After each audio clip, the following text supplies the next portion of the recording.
महाराज जी के आज के विशेषांक में रक्षा सूत्र परिवार के सभी सदस्यों का हार्दिक स्वागत है।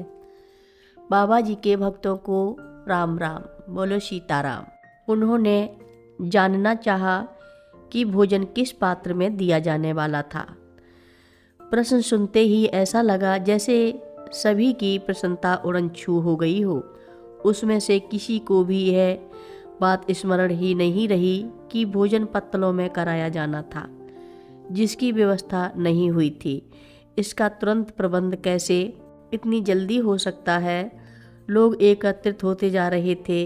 भोजन का प्रारंभ कुछ घंटों में होना था। हल्द्वानी बरेली बहुत दूर था और वहां पहुंचते पहुंचते रात्रि हो जाने के कारण बाजार बंद हो जाता है। बड़े भारी भरकम इंजन का जैसे महत्वपूर्ण पुर्जा ही खो गया हो। सारी प्रसन्नता और हंसी खुशी गायब हो गई। सभी स्तब्ध थे। ठीक वही दशा थी जैसे वानरों को सीता की खोज में असफलता मिलने पर। बाबा जी चुपचाप उनके बीच बैठे रहे। उनको इस तरह बैठा देखकर बहुत से लोग उत्तेजित हो रहे थे। कुछ लोग बाबा जी की चुप्पी का अर्थ निकालने लगे। यह उनका ही भंडारा था, उनके द्वारा ही यह कार्य उन्हें सौंपा गया था। वे लोग बाबा जी के ही कारण उस कार्य में लगे थे, किंतु अब उन्हें इस समस्या का सामना करना पड़ रहा था और बाबा जी निरपेक्ष भाव से बैठे थे। यदि बाबा जी यह संकट दूर कर सकते थे तो उन लोगों का उत्तरदायित्व होते हुए भी वे क्यों भुगतें? एक एक क्षण बीतता जा रहा था और जैसे जैसे संध्या होती जा रही थी, सभी में निराशा का भाव गहराता जा रहा था। किसी ओर से कोई आशा की किरण नहीं दिखाई दे रही थी। अतः वे लोग सारी आशाओं को छोड़कर चुपचाप बैठ गए। इस बीच चांदनी भी निकल आई, जैसे अंधेरे में प्रकाश लेकर आ रही हो, किंतु सभी में निराशा का भाव इतना गहरा था कि इस संदेश को किसी ने भी नहीं समझा। चंद्रमा के निकलने के साथ साथ अंधेरा छट रहा था। बाबा जी दूर किसी चीज को देख रहे थे, जो लोगों को भी धीरे धीरे स्पष्ट हो रहा था। दूर अंधेरे में संकेत देते हुए उन्होंने पूछा, वे लोग क्या देख रहे हैं? किसी ने ध्यान से देखकर बताया कि यह गधों का कारवां था। गधों के ऊपर कुछ बोझ लादकर उनके स्वामी उन्हें बाजार ले जा रहे थे। पास आने पर उनका बोझ देखा जा सकता था। देखने पर एक ने चिल्लाकर कहा कि पत्तलें मिल गई हैं, पत्तलें मिल गई हैं। बाबा जी ने एक भक्त को भेजकर सभी पत्तलों को खरीद कर लाने को कहा। इस तरह से पत्तलों का संकट समाप्त हो गया। उन्होंने कहा कि बेचने वालों से कोई मूल भाव ना करे, क्योंकि उनको बहुत बड़ी समस्या से मुक्ति मिल रही है। प्रकाश आया, अंधेरा छट गया। सभी प्रसन्न होकर दौड़ पड़े। समस्या हल हो गई, समस्या हल हो गई है।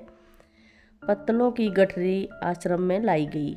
अपनी ही आंखों के समक्ष हुए चमत्कार को कुछ ही लोग समझ सके। आखिर पत्तल बेचने वाला इतनी रात को और इतनी ऊंचाई पर कैसे आया? उनके आने का समय और मार्ग इतना सही था कि कोई भी यह सोचने को बाध्य था कि किसी अदृश्य शक्ति का ही यह कार्य है, जिसने पत्तलों को इस संकट के समय मंदिर में पहुंचाया है।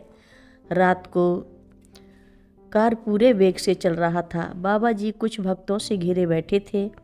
समारोह के करता धरता प्रभारी हरिदास बाबा जी के पास आए।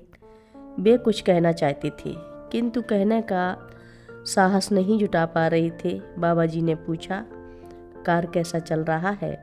उन्होंने उत्तर दिया कि बाबा जी, घी समाप्त हो गया है, किंतु पूड़ियाँ और निकलनी हैं। जिस तरह से लोग आ रहे हैं, पूड़ियाँ भी जल्द खत्म हो जाएंगी। अब दूसरा संकट सामने था, पत्तलों का नहीं, घी का।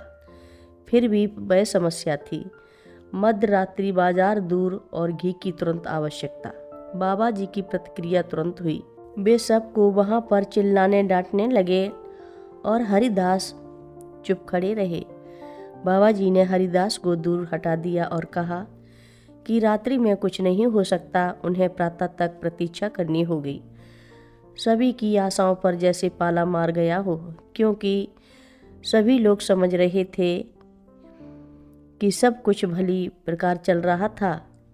घी के बिना पूड़ी नहीं बन सकती है।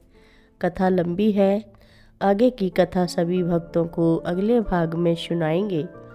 हर रोज महाराज जी की कथाएं सुनने के लिए सभी भक्तों का धन्यवाद। सभी भक्त रक्षा सूत्र चैनल को सब्सक्राइब करें, शेयर करें और लाइक करें। घंटी बजाना ना भूलें। कमेंट बॉक्स में लिख भेजें, जय नीव करोरी बाबा जी महाराज। सभी भक्त मिलकर बोलो, नीव करोरी बाबा जी महाराज की जय बोलो।